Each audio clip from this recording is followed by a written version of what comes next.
النهارده اخر فلوج في رمضان. تمرين النهارده من مكان مختلف، كاليستانكس كلاب هنا في المعادي. هنتمرن تمرينه غير اللي اتمرنتها المره اللي فاتت. النهارده هنشوف ستاتيك، هنشوف دايناميك. دلوقتي فاضل 5 دقايق على الفطار، هنفطر وبعد كده نبدا التمرين. هاكل علبه زبادي يوناني، هستنى تلت ساعه نص ساعه وبعد كده ابدا تمرين.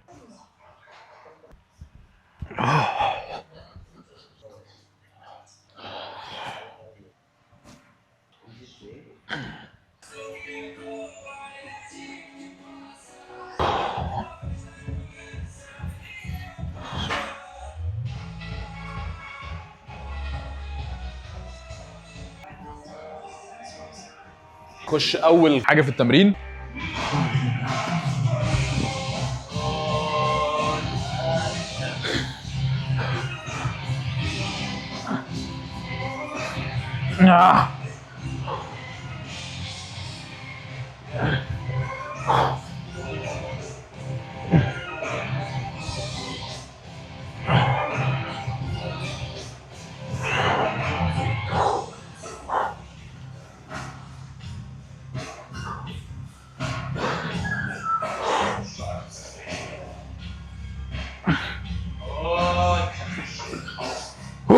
غيرت البنطلون عشان البنطلون ده كيلو، فانا مش مستعد اشيل كيلو في رجلي. كفايه وزني، اصلا وزني زايد دلوقتي حوالي 3.5 او 4 كيلو عن الاسبوع اللي فات، فده فرق جدا في الحركات، فمش ناقصه كيلو كمان. دلوقتي بقى اشوف الكومبو التاني اللي عندي ايه عشان نخشه الكومبو التاني. يلا بينا.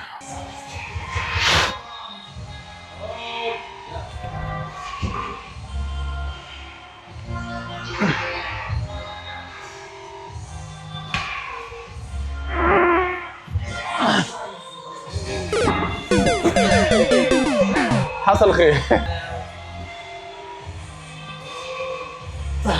كومبو كان حلو، عندي باور عالي، بس الفكره انا وزني زاد. الاسبوع اللي فات انا كنت زودت في الاكل، زودت في البروتين قوي، فده عمل حاجتين: في ريكفري بقت احسن، والاسبوع اللي فات كان ديلود كمان. انا حاسس بالباور بتاعي زاد، لكن وزني زايد برضه. باور عالي بس الوزن عالي، فانا حاسس باحساس غريب كده. بس يعني بشكل عام اداء في الكومبوهين دول حلوين قوي. دلوقتي هخش بقى ايه، العب داينامكس.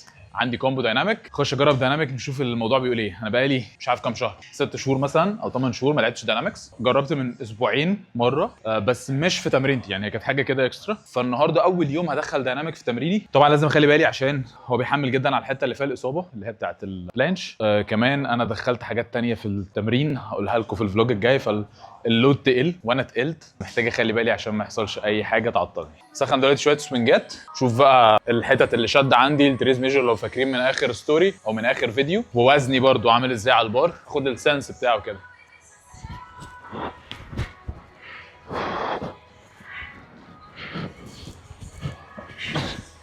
اوكي حلو، تايلاند سيكا بس حلو. هبدا اجرب اول حاجه 540 سوينج، مش بعملها قوي بس هشوف ايه اللي هيحصل. في لك مجاكو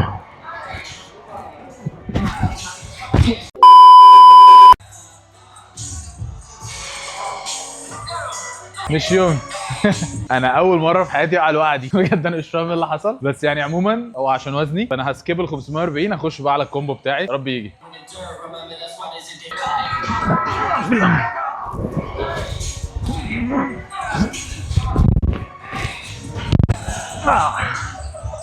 اوكي، يعني الديناميك كويس كده بالنسبه لاول مره. بالنسبه لوزني خلاص كده ديناميك. اخش بقى على حركات لوحدها. دلوقتي هخش فول بلانش نشوفها هي عامله ازاي.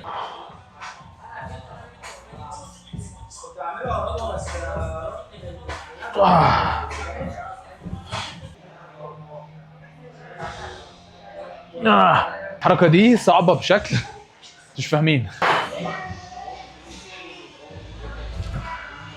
كده خلصت وايت تاتش، خلصت فول بلانش، عملت 3 كومبوز. فاللي جاي هخش 1 ارم هاند ستاند، ونبقى كده خلصنا تمرينه النهارده. لا، في 1 ارم او مش 1 ارم، في هاند ستاند فلاج. خش دلوقتي هاند ستاند، 1 ارم هاند ستاند وبعد كده هاند ستاند فلاج. بشكل عام انا دلوقتي بزود اللود في اليوم ده. يوم السبت هو اليوم اللي انا بحط فيه كومبوز، فانا كنت بدات بكومبو واحد، بعد كده بعمل كومبوهين، دلوقتي بعمل 3 كومبوهات، واحد منهم دايناميك مع التمرينات اللي انا بعملها كل تمرين لوحده، كل سكيل لوحدها يعني. وده اللي انا هشتغل عليه الفتره الجايه، ومع الوقت بقى بزود اللود. سخن 1 ارم.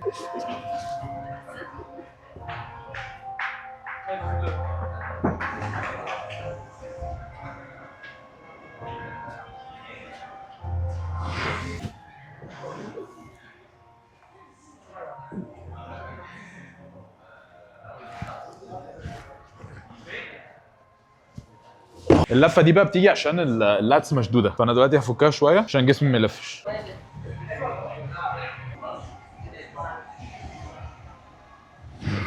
وانا ارم هاند ستاند النهارده مش احسن حاجه، او اول سيت يعني مش احسن حاجه. هفك كده اللاتس والتشيست واشوف ايه اللي هيحصل السيت الجاي.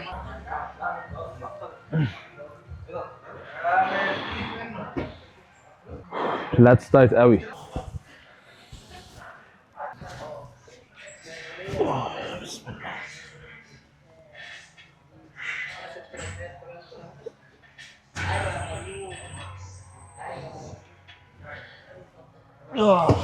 التمرينات دي قاتله، كل ده مع بعضه مع الوزن الزياده، مع ان انا ما كنتش متعود العب كومبوز، كله مع بعض مع رمضان. انا جعان قوي دلوقتي اصلا، يعني عايز الحق اخلص بقى عشان اكل، عشان انا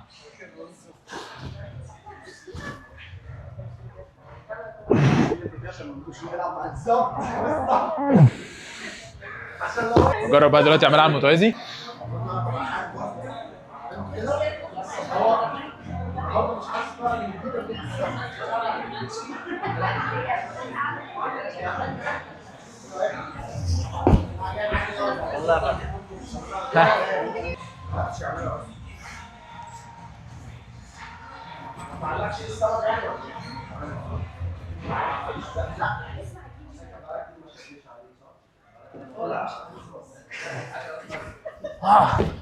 يعني دي جت سيكه. جرب بقى دلوقتي على الدراع الشمال، ده الدراع الاضعف عندي في الهاند ستاند، وده اللي هقع فيه، فربنا يسترها بس ما اقعش على المتوازي. يعني اليمين بعرف اقع عليه، بس هنا مش عارف.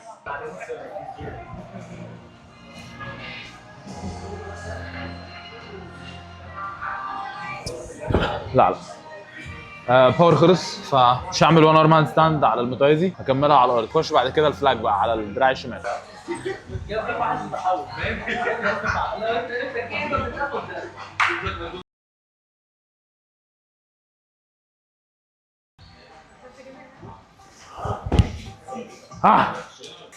مش متعود اعملها على الجنب الشمال خالص، بعملها دايما على اليمين، بس انا عايز بالانس دلوقتي، مش عايز يبقى جنب اقوى من جنب. كل حاجه عموما بحاول اعمل كل حاجه على الجنبين على قد ما اقدر.